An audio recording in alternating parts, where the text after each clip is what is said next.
Welcome to Writing the Wrong Way. This is a podcast for serious writers who want to develop their skills in artistry and stand out in a crowded industry by taking intelligent, creative risks.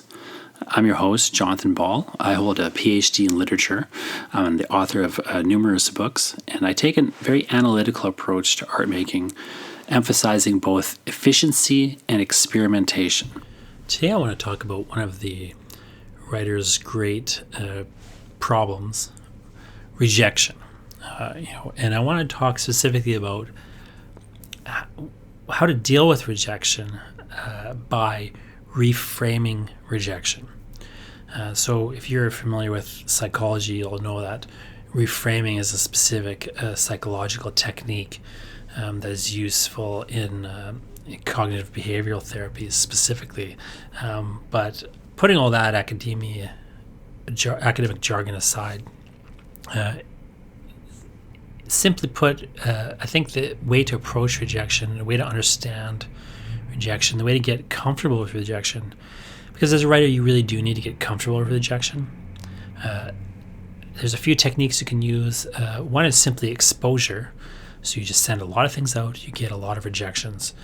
You just gather rejection until it stops bothering you so much because you've been exposed to it, you're exposing yourself to it over and over again.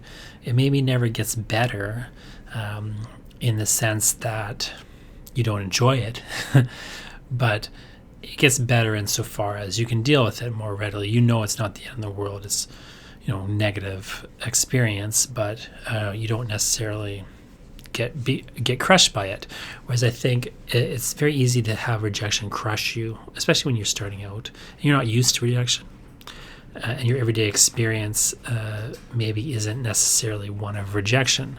On the other hand, I think, so that's fine. I mean, and sometimes we'll hear writers tell stories about that. Stephen King used to, in a number of writings and interviews, Stephen King would talk about how when he was young, he got a big nail and he stuck it on the wall and he got a rejection. He would put it on the nail. And eventually he had to get a railroad spike, put the railroad spike on the wall and hammer his rejections onto that because the nail wasn't big enough. And then eventually even the railway spike, wasn't enough. And the rejections were so heavy, it would tear it off the wall. So that's an exposure approach, right? King is still, disliking rejection, but he's sort of, trying to expose himself to it. He was making a game of it in that sense. Now, another way of looking at what King is doing, another sort of thing bound up in the exposure technique, and exposure is a decent technique, is reframing it. So I think sometimes an author like King in this instance, or people doing that kind of thing, part of their reframing is they're sort of almost seeing the people sending them rejections as adversaries. Here's my trophies. These rejections on the wall are the trophies. I went out, I fought the fight. They beat me, but I lived to fight another day. I'm collecting these rejections as sort of trophies of the battles I've been in. So that's one way to reframe, but I think it's ultimately not the best manner because I've met a lot of writers who have an attitude of conflict in that sort of sense. Like they see the publishing world, they see editors, they see publishers as people who, they're staffed by gatekeepers, they stand between them and the things they want. I don't think it's a healthy way to view the publishing industry for a variety of factors. A friend of mine was telling me, I won't say who he is in case you figure out who he's talking about, but a friend was telling me how, somebody that they know is complaining about YA fiction, or the publishing industry is being obsessed with YA, young adult fiction. And they were saying there's so few opportunities for non-YA fiction now in their view. They want everything to be YA fiction. They just seem like it's so hard to get published if you're not writing YA fiction. And my friend's attitude was, well, that may be true, but what good does it do you to be bitter about it? And my point kind of was like, yeah, it's like complaining about the sun. The sun's too bright. Well, that may be the case, but what are you going to do about it? I think there's a way in which the confrontational attitude of rejection, it's not that you can't do anything. You can keep submitting, like, King, war hero King, with his rejections hammered to the wall, like trophies. And not to be negative about Stephen King or anything, but I just think there's a healthier, more positive way to approach things, because eventually, of course, you do break through, right? Eventually you get that acceptance. Well, if you've been seeing your editors as adversaries, now you got to work with an editor. I think you're going to shoot yourself in the foot in certain ways, perhaps, and I think the idea of viewing publishing as a inside-outside club, you break through and then you're inside, I think it's false in a couple ways, but I also think it's just, even if it's true, it's not productive. So I like to talk about reframing rejection in a very particular way, just because I don't have a lot of anxiety around rejection. Like, I may have a lot of anxiety in my life, but I don't have a lot of anxiety around rejection. I still don't, find it pleasant exactly, but it kind of rolls off my back. And a few people have commented to me over the years, like, how did you get comfortable with rejection like this? Like, why does it not bother you? And here's the reason. I managed to reframe it, and I was lucky enough to reframe it when I was young. So when I was 22 years old, and you can read about this on my website, and I'm going to read you a rejection letter I got shortly. Okay, when I was 22 years old, I got a rejection letter from Weird Tales magazine. Now I actually still have that rejection letter. I'm going to put a PDF of it up online. You can go look at it. If you go to jonathanball.com/26, so that's 26, the numerals 26, jonathanball.com/26, you can see the rejection letter I got from Weird Tales, and you can see the things I'm talking about in a little mini essay. How I reframed rejection. So I'll read it to you, but if you want to just see the typewritten letter and everything, a nice scan of it, you can go look at it on jonathanball.com/26. But as I say, like, one of my earliest rejection letters when I started sending work around, I got when I was 22 years old, and it was a rejection letter that reshaped my entire thought process around rejection. And in retrospect, getting this rejection was foundational in my career. And now I want to walk you a little bit through how it blew my young mind to get this rejection, and how it made me rethink how I would view rejections forever. I think most writers would do well to reframe rejection in this manner, the way that I did after receiving this letter. Since I got this letter and thought about things this way, rejection causes me no anxiety at all. It does not bother me. You could send me 10 rejections a day. I mean, maybe it's disappointing in a certain sense, but I'm not stressed out about it. It doesn't really upset me in any real way. But let me read the letter to you, and then I'm going to walk you through the salient features of this Weird Tales rejection letter. So at this point, I'm going to read the rejection letter. So it's from, again, it said Weird Tales. It's specifically from the editorial horde. It's signed the editorial horde, for the editorial horde. George H. Sithers, Gerald Schweitzer, Carol Adams, Diane Wiedenstein, Robert Waters, Tim Burke, et al. And then they enclose the guidelines as well. So here's what it says. Dear Jonathan, just lately we've been inundated with submissions for a contest. We finally reached your Weird Tales submission, Dial Tone. Alas, not for us. Most short stories need to establish the time and place, the setting of the story, as soon as possible. In a few stories, but not this one, this uncertainty is deliberate, as when the viewpoint character wakes with amnesia. In almost every story, establish the gender of the viewpoint character as quickly as possible. We did like the throwaway details, and you told the reader far too little about the protagonist's personality or motives. In our guidelines, please note the discussion of stapling and italics underlining.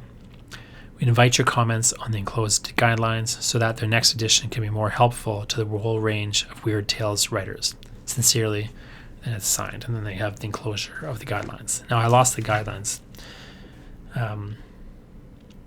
But I do have, again, this letter, and I still have my way of thinking about this letter. So when I got this letter, I noticed a few things. So once I was over the initial disappointment of having been rejected, I noticed a handful of things. So one, it was composed on a typewriter. Now this was in 2002, so like I was using a computer, but they were using a typewriter still. There's some typos in it. They didn't bother to correct the typos, of course, because it's too difficult on a typewriter to correct everything, especially if you're just firing, something off to a writer. It's got this strange, seemingly fake address on the top. It's Weird Tales' address. I don't know at the time it says Terminus Publishing Co. Incorporated, 123 Crooked Lane, King of Prussia, Pennsylvania. And it's got a zip code. That sounds so bizarre and fake and fascinating. Like this rejection letter has personality. It's the first rejection that I ever received that I felt was a real rejection, in the sense that it seemed unreal and bizarre. It's conformed to all of my ridiculous, preconceived, stereotyped Hollywood notions about what a writer's rejection letter should be. So already, like from the second I got this rejection and kind of looked at it, it just seemed strange and unreal. It was exactly the kind of rejection I wanted from Weird Tales. So there's a weird sort of fascination with it initially. I think that's why I kind of looked at this rejection a little differently than maybe I looked at the previous ones I had gotten, and why maybe I thought a bit more about it. One other thing that I noticed is just says the words, alas, not for us. So we finally reached your submission, alas, not for us. It's so succinct and it's so neutral. Like it doesn't say that my story sucks, even though of course it did suck, right? They could have said that. It didn't say anything negative about the story exactly. I mean, eventually they start kind of criticizing the story a little bit. But that, alas, not for us. My 22-year-old self saw those words as a revelation. There are stories for them and stories that are not for them. And if they're rejecting my short story, maybe it's not the story's fault. Maybe it's not their fault. Maybe it's not even my fault. Maybe it's just not for them. It's just not for us. Now, of course, in this case, the story was no good. It was kind of my fault in a variety, in that sense. But I think a lot of the times, neither of these things is the case. A lot of the times it's not the story's fault. It's not your fault. It's not their fault. It just isn't for them for, good reasons, bad reasons, any number of reasons. The other thing I think was very impressive in this letter, and that to me it still, is remarkable when I look at it, because since I sent this letter, or since I got this letter and I sent that story to them, of course, like I've gone on to do editing. I became a magazine editor for a time. I sent letters like this, and I never sent a letter this detailed. They offer no less than 3 concrete examples, really specific examples of how my story is flawed and could be improved. 3 good, concrete, specific examples. That is, if you've ever been an editor or been in an editor's position, you'll appreciate how much work that is from the point of view of somebody who is being rejected, or for somebody whose story you're not accepting. Like this is an incredible amount of work and feedback that's gone into this letter. They clearly had an editorial meeting. They clearly discussed the story at the meeting. They came up with specific reasons why they didn't want the story, and they wrote down things that they could have said to tell me to, if I was going to redraft the story to improve it, and so on, etc. Now, in retrospect, I was too young to know this, but in retrospect, what I should have done is rewritten the story with their advice in mind, and then resubmitted it. Now, probably they would have still rejected it. There were other issues with the story, but I should have done that because they spent all this time giving me, the feedback. I should have spent the time of taking the feedback and then showing them that I took the feedback. Even if it was ultimately just a rejection, I think the courtesy would have been nice. It would have been a nice way to kind of thank them and just kind of display that, I'm taking them seriously. Maybe if I'd kept submitting to Weird Tales at that time, again, if I kept doing that kind of thing, eventually I would have gotten published in Weird Tales. Not with this story, not with the next one maybe, but eventually I could have done that if I had taken the right approach. But 3 concrete examples how the story is flawed and can be improved. That's really impressive. 3. Also, they said something nice. We did like the throwaway details. Now, I don't need my ego soothed around my story, but it's a nice touch. It's nice to just say something nice. You don't always need to say something nice. I mean, I'm not the nicest person in some respects, but it just, they clearly went out of their way to find something in the story that they could have complimented, and they did so. It's very professional, and it's above and beyond the call of what they could have or should have done. They also sent me their guidelines, and this is a really important thing to note. They mentioned their guidelines 2 different times, and they sent me the guidelines. Now, the reason they sent me the guidelines is because I didn't follow them properly. They even point that out in the letter, right? They say, please note the discussion of stapling and the italics underlining in their guidelines. I didn't follow the guidelines properly. Obviously, to them, I look like an absolute amateur. They could smell how bad I am. They could tell how new I am at this. They could see I wasn't careful. They could see this immediately, from just glancing at the submission. They didn't even need to read it to know that. They did read it, clearly, because they've got really specific feedback. But they would have been within their right to reject it without reading it, based on its presentation. If just glancing at that without looking at it, they could have told that I hadn't read the guidelines, and therefore there's almost no chance that I would be submitting a story that they would want. Now, they did go beyond that and did read the story. They even thought about it and talked about it clearly in an editorial meeting. Probably they shouldn't have. Honestly, if it was me, I would have potentially rejected the story without reading it. Depending on how far it's straight from the guidelines. Like, they're kind of noting relatively minor things, so I would have read that story, like if it just made those mistakes. But probably I made other mistakes they didn't mention, right? I forget because I lost the guidelines, but they knew immediately it wasn't worth their time, but they gave me their time. So there's 2 things to note in there. One is that the guidelines, and this is something writers don't think about a lot, sometimes what guidelines are there for is to weed you out. There's ways in which the guidelines are there to help with their editorial process. They have a really specific paperwork process in terms of when they get a story in, here's how they deal with it, here's who they send it to, here's what they do. There's very specific things that you have to do in the guidelines. They're noted so that they can easily and cleanly move you into their editorial process. But the other thing the guidelines do is it is, again, an immediate signal to them whether or not you have read the guidelines. Are you familiar with what they publish and what they want? Are you paying attention? Are you being professional, etc.? Again, they're sort of separating the professionals from the amateurs, not in the sense of you're a professional writer being paid money who's got a career and has big publications, but in the sense of your mindset, your approach.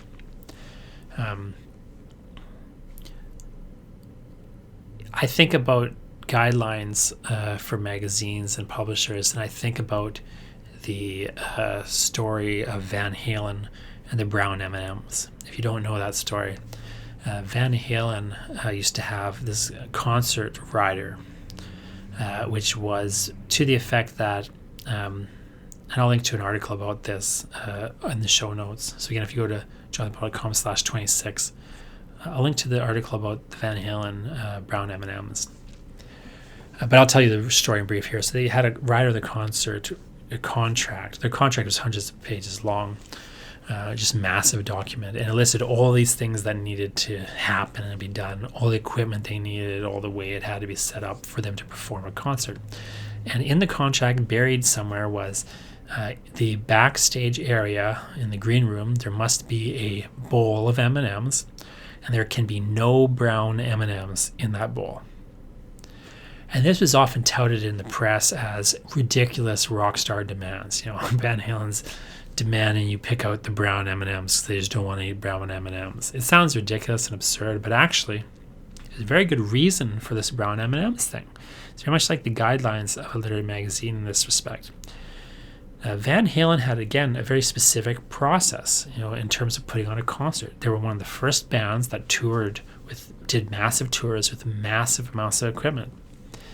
And for the concert to go smoothly, for all the equipment to work properly, and the weight of this equipment and the weight of their stage show, for it not to collapse the stage and sink into the ground and various things like this, they had to have very specific things figured out. They didn't want the stage falling down and hurting somebody. They didn't want the power to blow out in the middle of the concert. They didn't want a bunch of disasters to happen, right?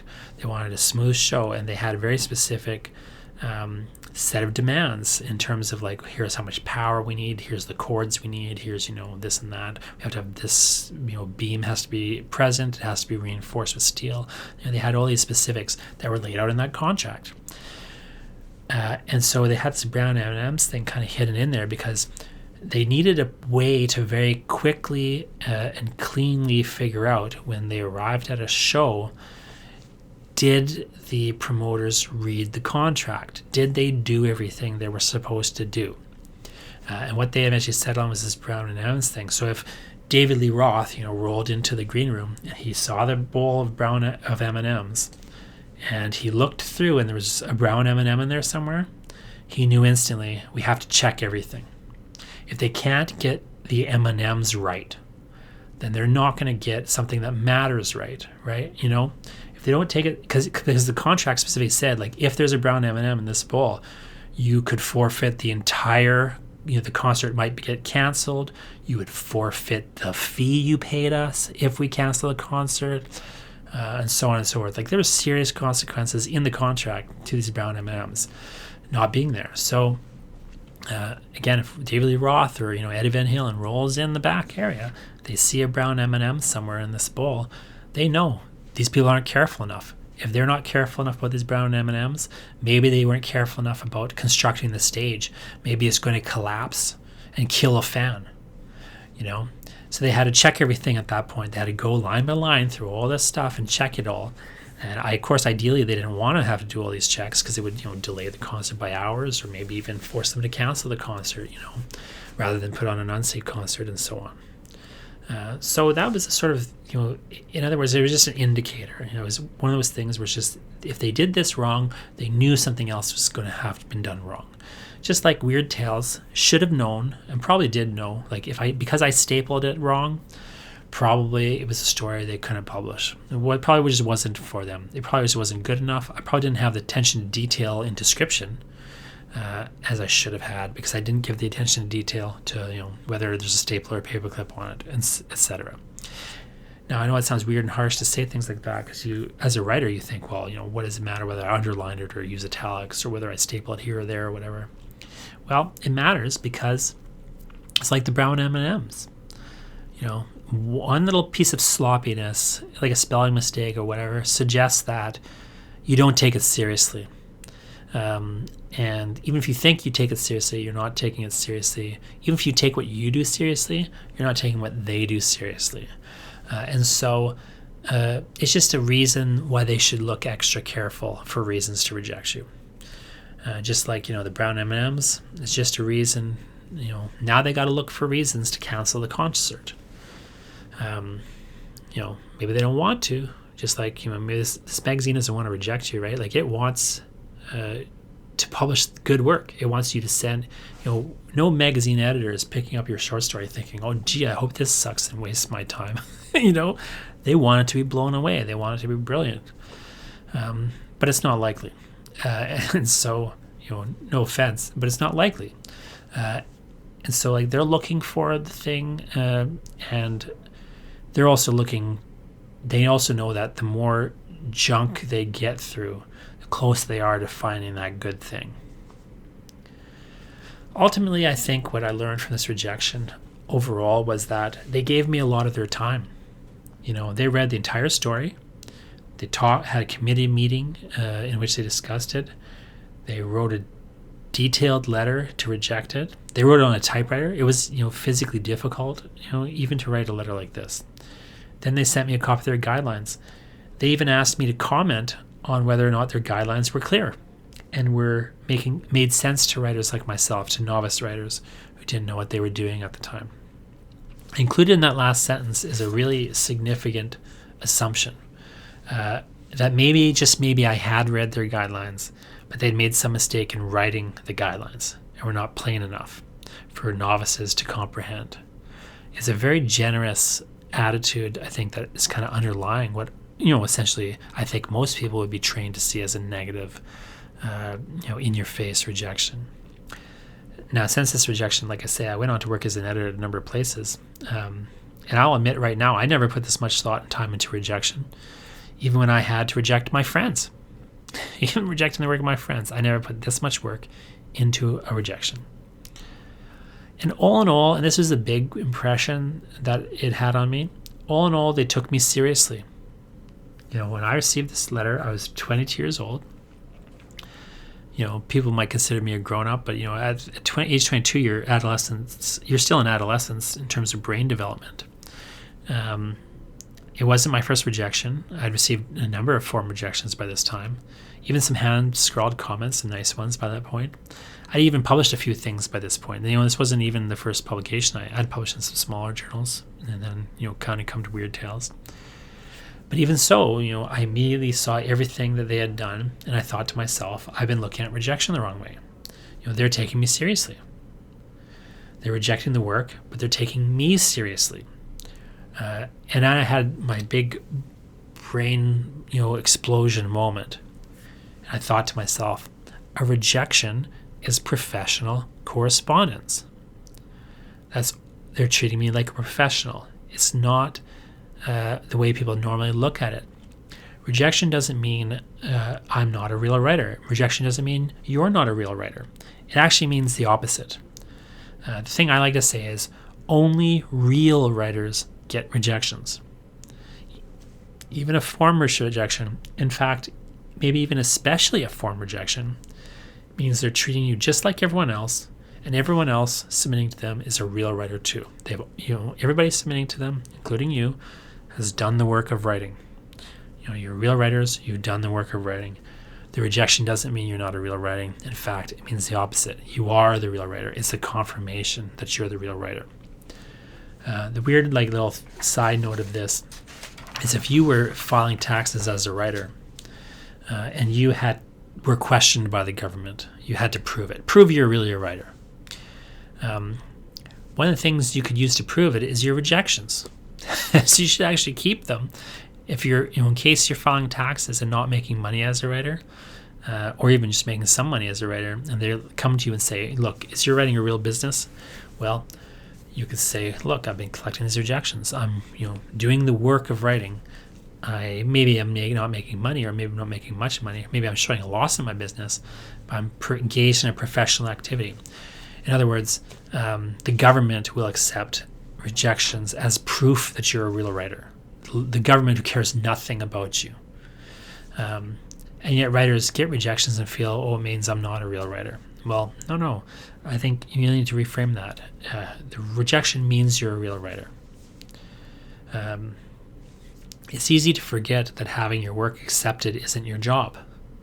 Your job is writing. The editor's job is to accept or reject your work. So stop trying to do their job for them. And don't stress out about a job that's not yours. Focus on your job. Writing a thing, sending it out.